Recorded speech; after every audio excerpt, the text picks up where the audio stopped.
what's in the chapter, and our students don't know how to read for information. They don't know how to make an outline, because schools don't teach that anymore. And so I will say that most of us in here know how to make an outline where you used your Roman numeral 1 and big letter A and had to get that exactly right and had to indent where they took off. Put a period. Right, exactly. It's very useful in college because when we call it pre-reading, you're reading before the teacher teaches this material. When you're pre-reading, that's your note-taking. And students will say, I don't know how to note-take, I don't know what to write, I don't know what's important. Okay, I get that. You won't until you get good at it. But to get good at it, let's just outline the chapter. Then you go into your teacher's class and your teacher's talking about the chapter and you can write the details into the outline that the teacher talks about. Now you have your notes for that chapter and that class. We want to, once they get there, transfer those notes into note cards because the human brain likes to learn one piece of information at a time. And it likes to learn in color. That's why we have no black and white TVs anymore. And so, if you can, get them color markers or color pens, a variety of them because that's good for the brain as well. And then just the little index cards, and I'll tell you, lined versus unlined because you can get them blank. But most people can't write straight, and believe it or not, the brain likes to see it straight. Unless you're dyslexic, and then it's going to jumble it up anyway. But we want to take the notes that we wrote, the outline, and what we added when the teacher was talking about it, and we want to create questions that we think the teacher's going to ask. So they look at it and they're like, oh, they could ask me about, what, I'm not going to use history because I am not a history person. I'm going to have to go with my science. But what elements or where are the noble gases on the periodic table?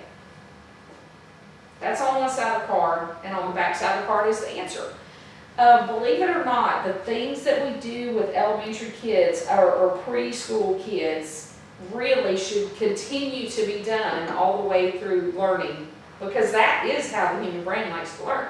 So we buy them note cards on multiplication and addition and subtraction, and we show them their spelling words on cards one at a time, or they spell them to us when we call them out. That kind of ends because that's a baby kind of thing, but in their minds. But it really does not need to end because that is how it gets put into long-term memory. Joe's son in vet school did that, all the cards. Yeah. That's how he studied. I used to buy by the box. Yeah, that was my favorite way to study too. Yeah.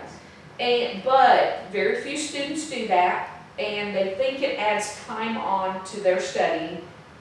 In reality, it doesn't. If you take your whole amount of time that you used to study the notes, and you take the pre-read time, and then transfer to note cards, and the study of the note cards, it's less time, and you actually retain more and for longer. That's already proven by the science and the research, is that gets into long-term memory quicker. And so, if you can get them to do that and to practice those things in high school, their high school grades are going to be exceptional, but they would have the skills they needed moving into the college level. Okay? And then we need to teach them on the maths and some of the sciences. I mean, our physics class, chemistry. There are things in those classes that are more math oriented, and I don't mean numbers, but how to do formulas, how to write a chemical equation kind of thing. That has to be practiced. So the big thing on math, which again, and I'm a school principal, it's not being done, is when they get their math problems, we need a blank sheet of the math problems, no work on it. So say there's 10 problems, there's your 10 problems. Make a copy of it and have them work on your copy. Turn that in. Or keep the copy in if the teacher's one of those that wants the original, turn the original in. But you should have a copy of the problems they're doing, especially if you don't have textbooks, because then you have all types of problems that you had worked over the week or 2-week period that you're now going to get tested on, that you can keep practicing. Math is something that has to be practiced over and over and over again. And I'm a math person, I find it very easy. And it's like, man, once you know how to do one, you can do the other 9 because you just do the same steps over and over. But some kids have to see the steps written out. And I'll go as down as, low as multiplication, double digits, and how they can get the first line, but then they forget to put the 0. And then they don't, you have to teach them to go diagonal and then up and down, and then what numbers carry. And all of that you can write out in words, and some students need that.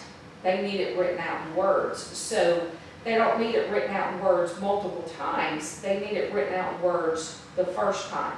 So that on problem number 2, you look and the answer's wrong, you can go back and say, okay, well, let's look at the instructions. Number 1, did we do that? Yes, I've got the right answer there. Number 2, yes. Number 3, oh, I forgot to put the 0 in. Okay, because that teaches them how to go back on their own work and evaluate their own work and themselves. It also reinforces the steps of how to do the math. And so that goes all the way through college too. Except now I'm telling students, I need you to make 5 copies of the original because when you get your grade back and you miss problem 3 and 4, I want you to take a blank. I don't want you to erase. I don't want you looking at it saying, oh yeah, oh I see why I missed it. I really need you to cover that up and rework it and make sure it gets locked into your brain correctly. And so there are 2 different ways to study, but you have to have that because they're not the same kind of material. And questions on any of that? Have you come across any issues with studying and you're like, okay, I don't know how to address this on any of the kids so far? Okay. Do any of y'all have little kids, like elementary age kids, or most of y'all's the high school kids? A 4th grader? 3, 6 graders. Okay, so all of this will apply, but all the way through the high school, so it's good for yours as well. The earlier you do it, the better. You want to find patterns in what they're studying for them. We taught that in kindergarten, square, circle, triangle, square, circle, blank. What's a blank? Triangle. And then once a kid really mastered that skill, we stopped doing it. There are patterns all the way through, all subjects. There's patterns with poetry, there's patterns with your science, on the periodic table, there's patterns with all of your math. There's patterns in history if you'll look at it in a large time scale of like when wars start, how that looks and everything. At this point, if you see a pattern, you need to show it to the student. You need to say, hey look, do you see this pattern? Because we haven't trained their brains to look for patterns. And if they find a pattern, it goes into long-term memory quicker. So if you can show them now through school on any subject, when they get to college level, really and truly when they get to about the junior year, they will start finding them. You won't have to. They'll show you. They'll say, hey, look at this pattern I found with this. And so you do want to point out patterns. You also, if there's not a pattern, but it's something they have to know, make a mnemonic device for them. And if you will practice that with them throughout the school years, they will begin to do it for themselves. And that's, some people say, please excuse my dear Aunt Sally, other people will say PEMDAS, and that's the order of operations in math. Parentheses, I always have to think, please excuse, E is exponent, and you go down, and that's how you have to do your math problems. That's why everybody's missing them, by the way, on Facebook. Because, you know, they give you something simple, 4 plus 4 times 4, people miss it because they gotta do the times before you do the plus. And, but the teachers do mnemonic devices so much more earlier. They do, really good teachers will do them in their subject all the way through, but there are a lot of things they could turn into a mnemonic device that they don't, and that also helps a child get it into long-term memory. And so my favorite is Killer Piranha Can Outfish Girl Scouts. Always thought that was really funny. And I did a contest. I'm sure my students never forgot this either. But we did a contest where if you could come up with the most interesting mnemonic device for the order of operations for science, how we name things, that's kingdom, phylum, class, order, genus, species stuff, then you won the contest. I mean, there was nothing, but you know, 7th grader, I am all in, I'm gonna win the contest. And that was my favorite one, and I did the contest every year for the new group, and they could put them in, but that was it, and I've never forgotten it. And so, if you can do that, that will help. And then, color. A lot of teachers will not want them to write in color, but the note cards or their personal outlines that they make in pre-reading, that's not school stuff. They need to do anything other than black or blue. Green, and here's the thing, connect it all together. If their favorite school is Baylor, you need to get them some green and gold color pens. If their favorite school is Notre Dame, blue and gold. I mean, really, and tell them that, because then that just reinforces their love for and their dream for going on in their education. If their favorite school is Sam Houston, you better have orange and blue. And take them to a few ball games. I promise you, Sam Houston's the way to go. It's cheap. It's not cheap, but it is cheap compared to A&M. I mean, you can go to a ball game at Sam Houston. I don't remember what the ticket cost. I couldn't believe it. I was like, are they letting us in free? And you get up there and you're like, you know, how much do you need for a drink? $5. I'm like, I want a souvenir cup because, yeah, it's cheap. And so that's, you know, a great way. A lot of times the plays and things, they even will have giveaway tickets and things. So there's a lot of ways to really involve students. They have tailgate stuff up there now. You don't even have to go to the ball game. Take them to somebody's tailgate. Somebody invites you to a tailgate. It's free and it's food. Kids like that, so take them. But use your colored pens. Girls are real good with this. If you have a girl, you don't have to stress over it. If you have a boy, you're going to have to say, hey, dude, got you these colored pens. You might want to use them. Girls will do a blue line and a pink line and a green line and a yellow line. And I have to kind of straighten them out when they come to college. I'm like, look, make your colors by, not necessarily by subject, but by topic, because your brain likes that better. Yeah.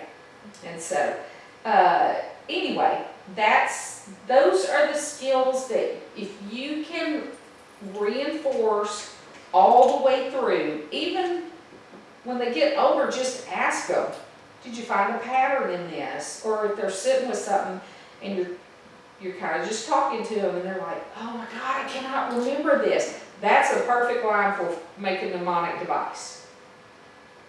I promise you that's how I passed my science test to teach. because I had to know a lot of formulas. They didn't give you a formula sheet for a wide range of things. I mean, I taught physics and chemistry, so it was a wide range, and I'm like, how am I gonna, I did.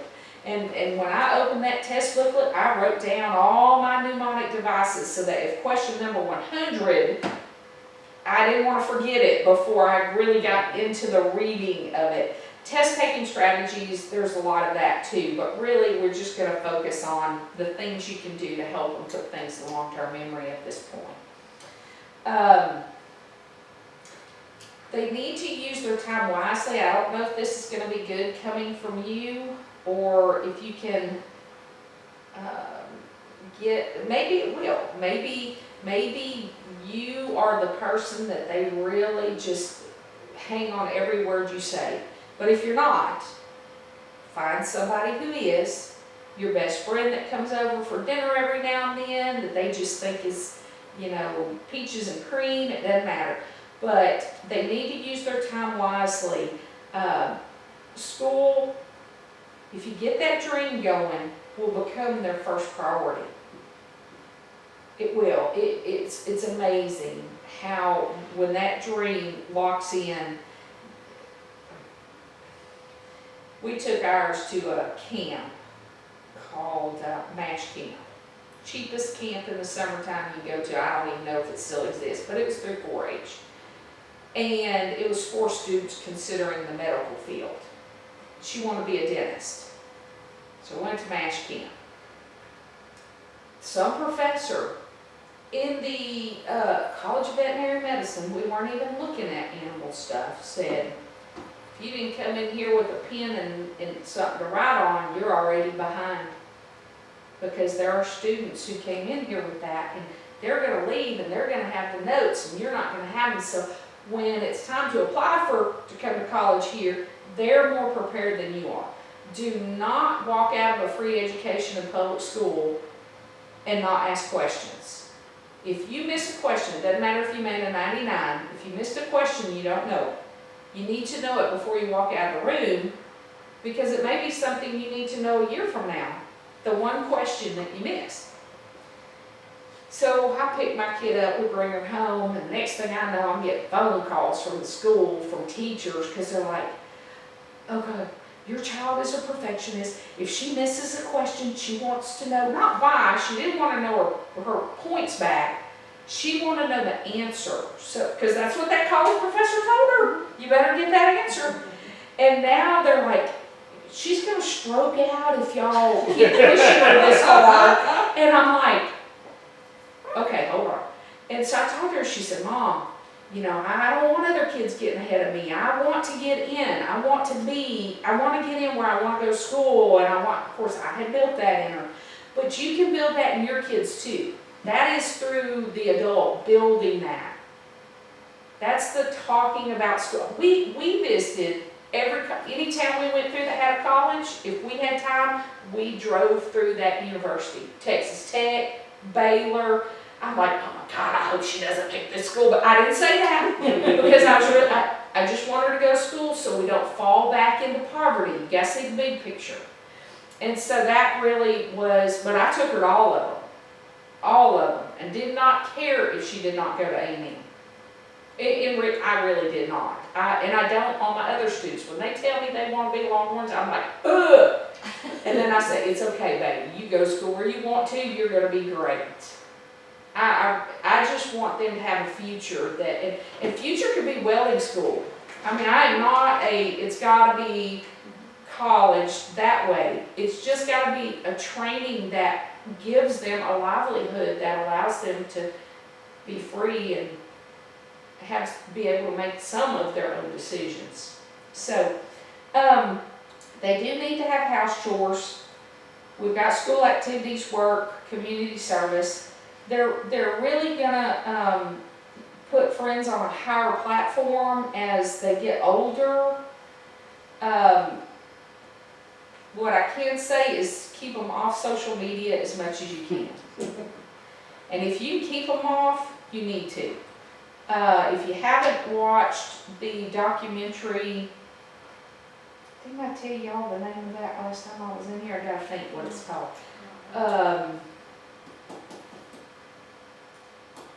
I'll think of it here in a minute, but there is a documentary about how the businesses in Silicon Valley sent their employees to college to learn about the human brain and how it functions and how our bodies release endorphins and dopamine and all this kind of stuff.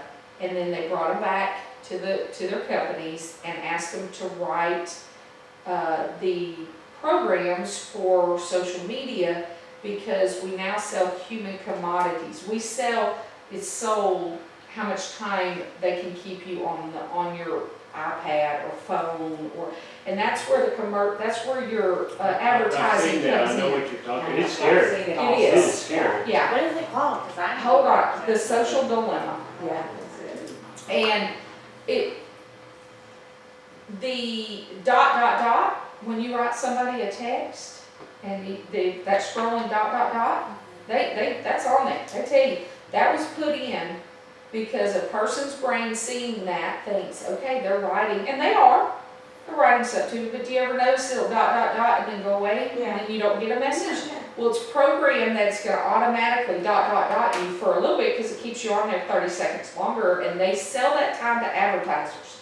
So my company, not really, but if I own a company and I want to advertise on social media, if your company could keep somebody on 50 minutes and your company kept them on 3 hours, who do you think I'm going to be doing business with?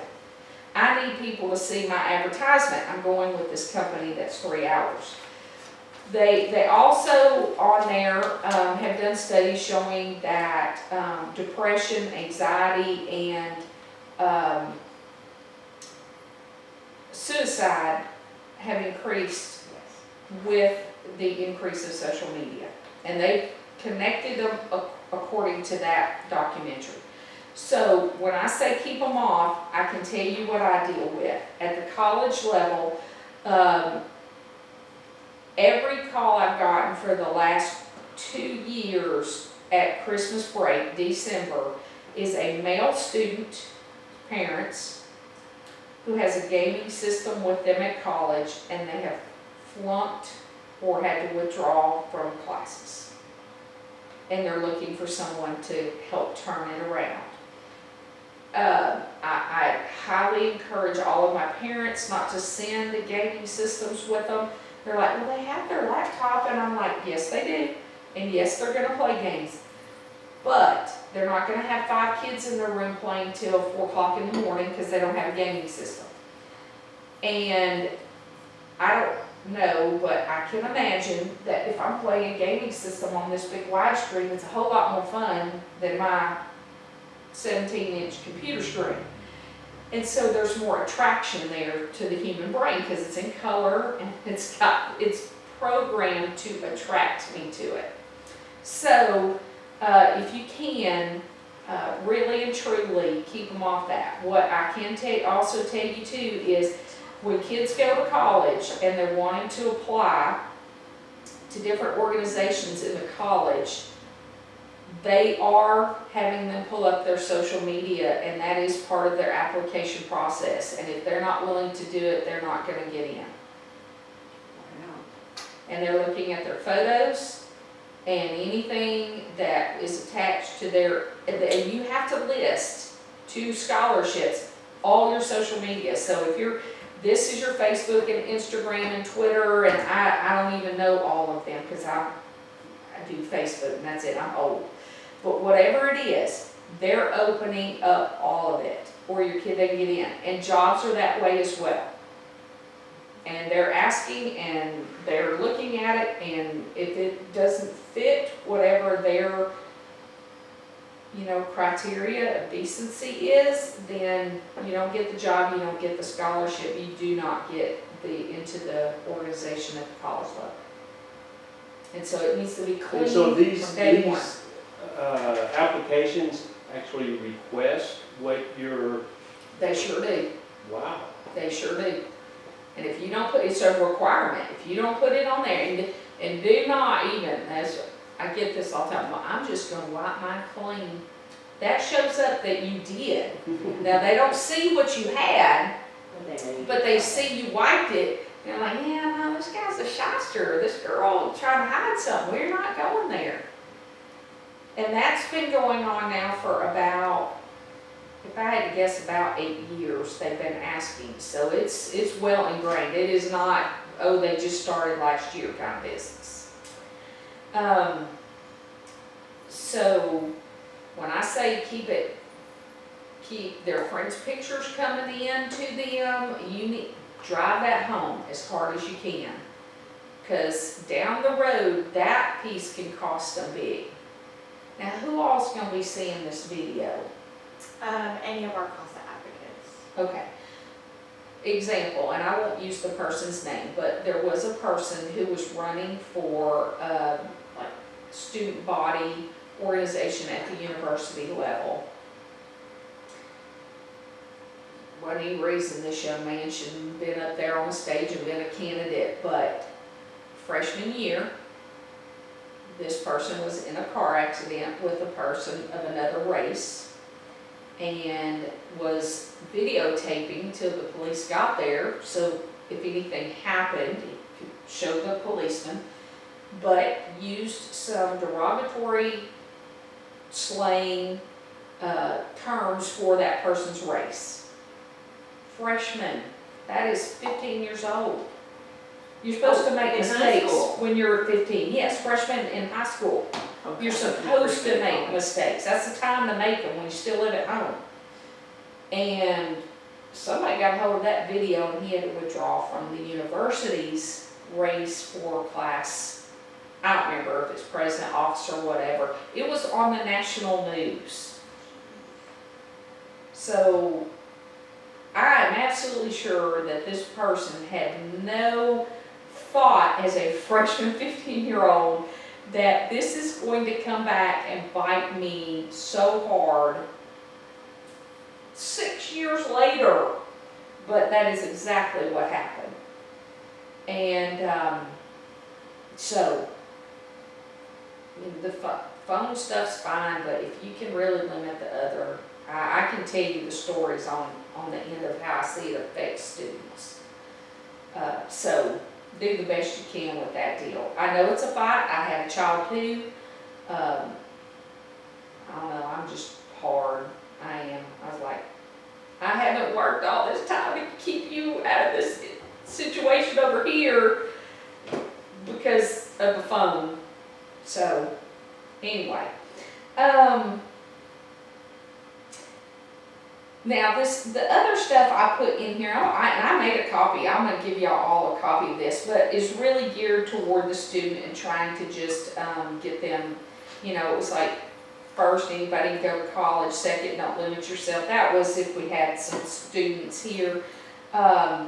They need to build relationships with their school counselor, and the school counselor may hate them, and if she or he does, then somebody at the school level, teacher, administrator, but they do need to have a relationship with someone that through those 4 years, because they're going to need letters of recommendation. I do tell my students who work with me that I'd like to see 10 different people, and I don't want them all from school. So they need to have a relationship with their caseworker, or, you know, of course, I don't know if they're living with you, if the school would take that, to be honest with you. It probably would be too close to the line.